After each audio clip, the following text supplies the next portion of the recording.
जब मैं नहीं रहूंगा तो ये लोग पछताएंगे और मेरे नाम से चिल्लाएंगे। यानी ये साजिश था कि इनको यहाँ खत्म करो, नहीं तो देश में ये उथल पथल कराएगा।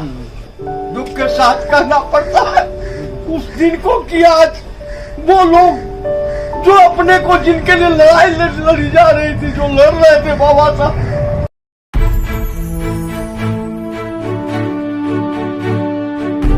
बाबा साहब डॉक्टर अंबेडकर अपने जीवन में सिर्फ एक बार बिहार आए थे।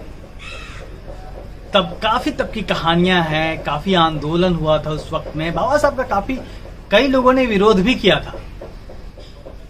कहा जाता है कि इस दौरान बत्ती गुल कर दी गई थी और बाबा साहब के ऊपर जान का खतरा था, पत्थरबाजी की गई थी उस सम्मेलन में जहां बाबा साहब डॉक्टर अंबेडकर भाषण देने आए थे।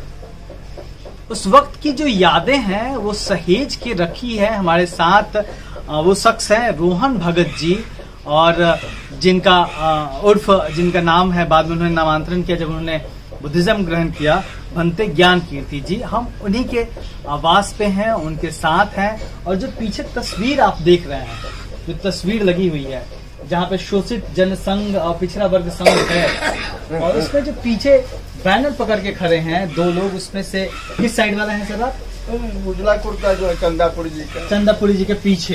ठीक, चंदापुरी जी आयोजक थे इस कार्यक्रम के, और उनके ठीक पीछे जो बाबा साहब के पीछे चंदापुरी जी, उनके ठीक पीछे जो बैनर पकड़ के खड़े हैं वो भंते ज्ञान कीर्ति जी हैं जो हमारे साथ हैं। बाबा साहब के उस जो आगमन था पटना, उसके बारे में आप हमें बताइए, क्यों आए थे और उस वक्त की क्या याद है? उस वक्त चंदापुरी जी दिल्ली गए हुए। चंदापुरी जी का भी परिचय दीजिए आप। चंदापुरी जी चंदापुर ग्राम मसौरी थाना के रहने वाले थे। तो वो भी एक यंग छात्र थे, लेकिन राजनीति से उनका बहुत बड़ा ताल्लुकात हो गया था, इसलिए कि गांधी जी के साथ जो कारमा में वो साथ थे, तो ग्राम यात्रा में उनके साथ का जो तस्वीर उस किताब में छपा हुआ मिलेगा, तो मैं छोटा सा गांधी जी के पीछे जो रहे हैं, यही रोहन भगत बच्चा है जो 47 की बाबा साहब के पीछे जी नहीं गांधी जी के पीछे ग्राम यात्रा जो हिंदू मुस्लिम राइट हुआ था, उस राइट में जब ग्राम यात्रा में चले थे तो उस घड़ी हम विद्यार्थी थे, मैट्रिक के परीक्षा दिए।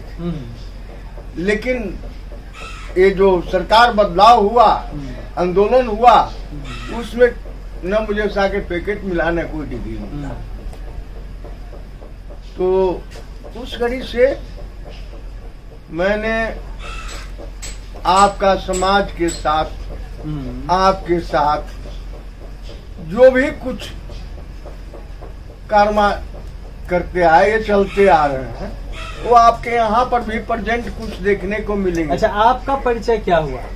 मेरा नाम रोहन भगत, मेरे पिताजी का नाम स्वर्गीय लाला भगत, ग्राम कंसारी, पोस्ट कंसारी, थाना गौरीचक, जिला पटना का मैं वासी। जो जहाँ आप हमसे पूछ रहे हैं, यहाँ से 30 किलोमीटर दक्षिण गांव पड़ता है, जो 0 माइल से गया के लिए रोड निकला है, उसी रोड में मेरा मकान है जी। और ये जो कार्यक्रम हुआ था चंदापुरी ने आयोजित किया था, चंदापुरी जी ने, उसके बारे में बताइए, बाबा साहब के पटना संस्करण। जब बाबा साहब का अपने लोग जब वहाँ सरकार जब बनी तो लोग नहीं पहुँच पा रहे थे, तो उस पर विरोधाभास दिल में पैदा हुआ, तो इन्होंने इस्तीफा दे करके अपने रोड पर चले आए। तो उसी बीच यह जानकारी जब चंदापुरी जी को मिला कि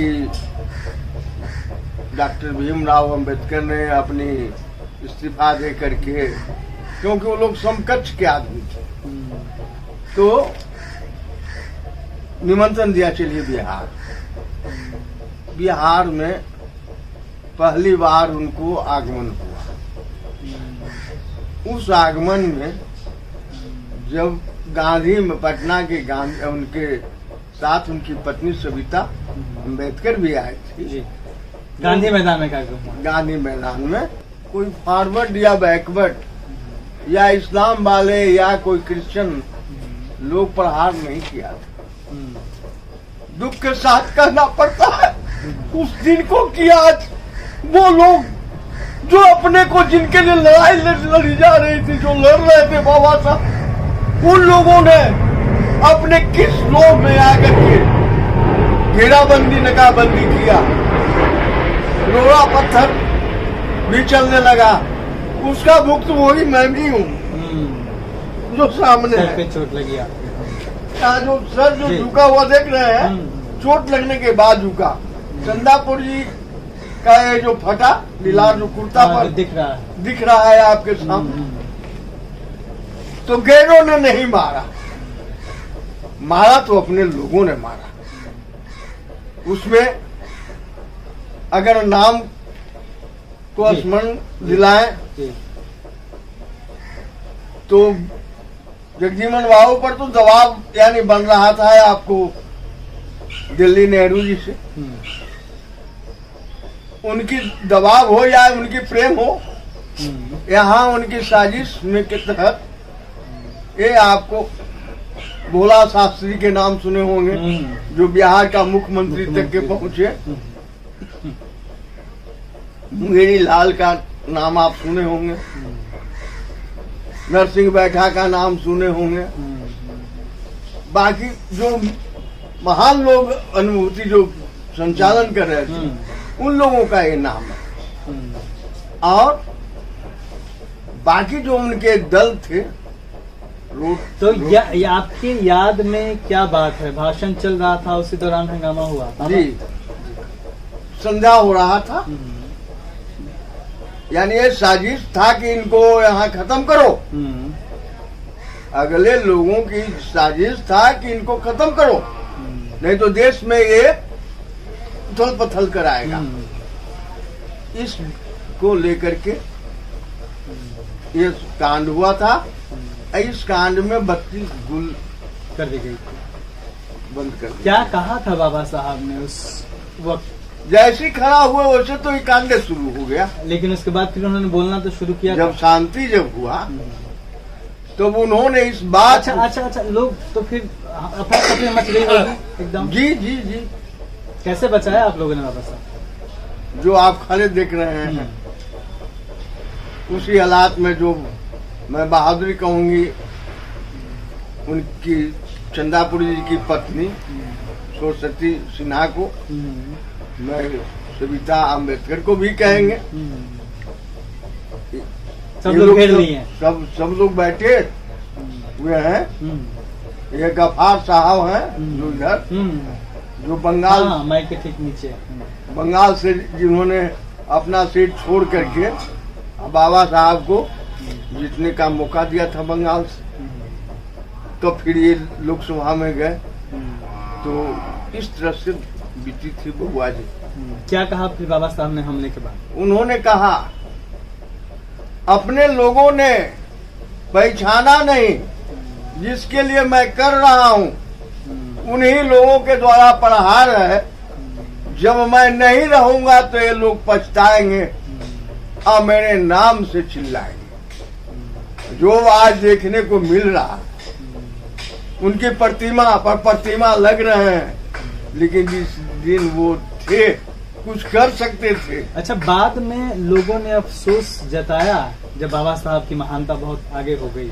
अरे भाई, आज तो जैसे कि लोग उनके उस वक्त के लोग जिन्होंने पत्थरबाजी की थी, जिन्होंने हमला करवाया था। भोला शास्त्री ने दलित मीटिंग जो यानी अथी का था, अम्बेडकर जयंती का जी, अम्बेडकर जयंती जी, उसमें रोए हैं वो कि मैंने बहुत बड़ा भूल किया, मैंने बहुत बड़ा गलती किया था। लेकिन समय चुक जाने के बाद क्या होता है बबुआ जी, जो समझ सकते। जैसे उस घड़ी आप लोग के जैसा थे तो क्या रुतवा था, आवाज मेरी क्या रुतवा है।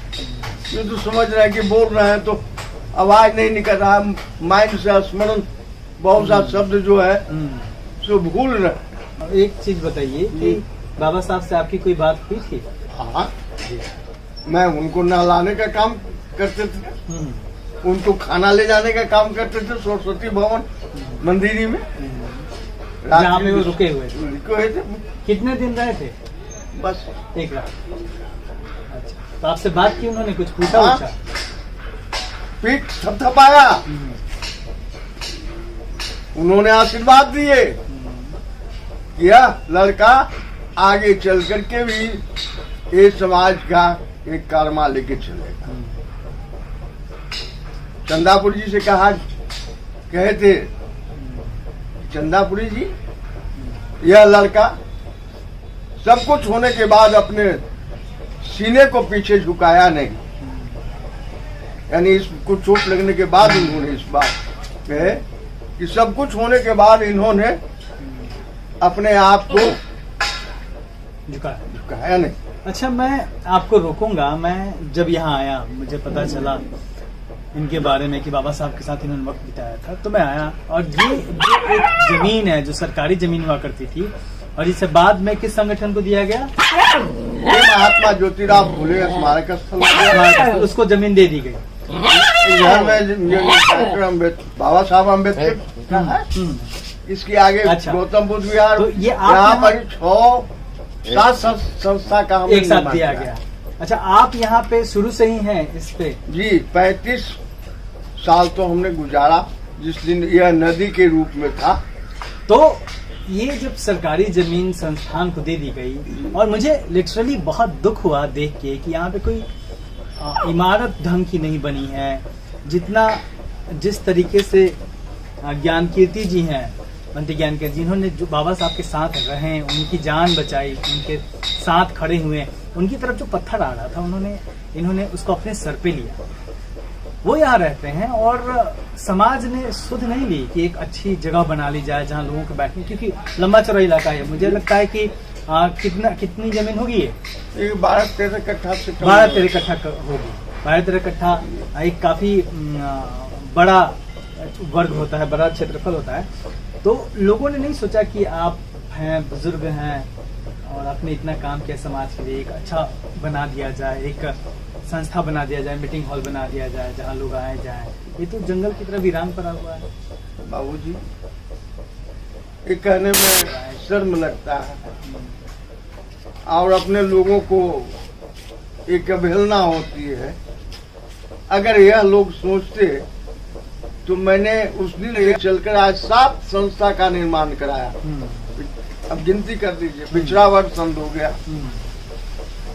कर्पूरी जी का हो गया, फुले स्थल हो गया, अम्बेडकर हो गया, गौतम बुद्ध विहार हो गया, जरासंध विहार हो गया। ये सारी की सारी तो मैंने एक उठा के निर्माण करने का, कराने का काम किया, करने का। गौतम बुद्ध विहार में जैसे हिलेंगे तो आपका जीवन कैसे चल रहा है? तकलीफ में है? कोई पेंशन वगैरह है आपकी? जी नहीं, कोई पेंशन नहीं है, मैं पेशा से वैध हूँ। तो आपका जीवन कैसे चलता है? खर्चे कैसे चलते हैं? खर्च उसी से जो मैं सेवा करता हूँ, जब वो ठीक हो जाते हैं तो आकर के कोई 1000, कोई 500 से काम तो चलता नहीं है। तो क्या मैं करूँ? तो आप अकेले रहते हैं यहाँ? हाँ, तो अकेले। तो आपके साथ कोई आपकी देख रेख के लिए कोई है? हाँ, एगो पोता ही जो गया, ये नगर निगम का सुपरवाइजर है, ये बेचारा रहता है। लेकिन आपकी व्यक्तिगत जरूरतों के लिए आप मतलब, तो अच्छा, आपको जो लोग भी देख रहे हैं वीडियो, आपको लगता नहीं कि तो अच्छी शख्सियतें होती हैं, और सांस्कृतिक आंदोलन आखिर चलेगा कैसे चलता है? कोई व्यक्ति खड़ा होता है, समाज के लिए काम करता है, उसको क्या देते हैं? इस तरह तमाम इमारतें बनती हैं, तमाम बुद्ध विहार बनते हैं, लेकिन मुझे लगता है कि जो ऐसे शख्स हैं उनके जीवन को भी जरा बेहतर बनाने के लिए कुछ काम होना चाहिए। आप लोगों से कुछ अपील करना चाहेंगे? आप नंबर बताइए, ताकि जिसको लगे कि आपको सहयोग करना चाहिए तो करेगा। तो भंते ज्ञान कीर्ति जी का जो नंबर है मैं आपको बता रहा हूँ। इनका नंबर है 9472877928। मैं फिर से रिपीट कर रहा हूँ, 9472877928। 777928। इस पे अगर आपको लगता है कि इनकी मदद करनी चाहिए तो आप संपर्क कर सकते हैं। और ये पटना का कौन सा क्षेत्र है? ये दरोगा रायपथ के नाम से जाना जाता है। दरोगा रायपथ के पास जो ये संस्थान है, ज्योतिबा फुले संस्थान, वहीं पे ये बैठते हैं। तो ऐसी जगह सातों संस्था है। सात 71 से मैंने से जो बना आपको ऋण को मैंने उतार रखा है कि आने वाले लोग हमारा जब ज्ञान होगा तो बाबा साहब ऐसे व्यक्ति जब धैर्य के साथ इस बात को कर सके कि याद करेगा तो शायद जिंदा में नहीं करे, मृत न करे, लेकिन मरने के बाद ही नाम याद करे। तो बंदे ज्ञान कीर्ति जी थे, अपने संस्मरण में उन्होंने बताया। और इस 95 प्लस है इनकी उम्र, और इस उम्र में इनकी आवाज में वही खनक है, वही जोश है।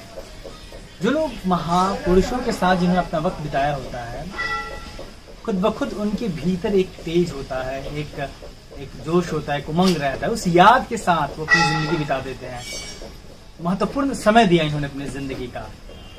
आपने खुद सुना इस वीडियो में क्या कहना है। इस वक्त कहीं ना कहीं समाज की जरूरत है, इनसे जुड़ना चाहिए, इनकी मदद करनी चाहिए, इनके साथ आना चाहिए। तो आप इनसे संपर्क करिए, पटना में है, आसपास में है, जरूर इनकी मदद करिए। सर, आप स्वस्थ रहें, और आपने बहुत महत्वपूर्ण काम किया, बाबा साहब का जीवन बचाया, और आपको जरूर याद रखा जाएगा। हम लोग आपको याद रखेंगे, ये पूरा समाज आपको याद रखेगा, है ना। और मुझे उम्मीद है कि इस वीडियो को देखने के बाद कुछ लोग जरूर आपसे संपर्क करेंगे और आपकी मदद करेंगे। ठीक है, जय भीम। जय भीम, जय भोले।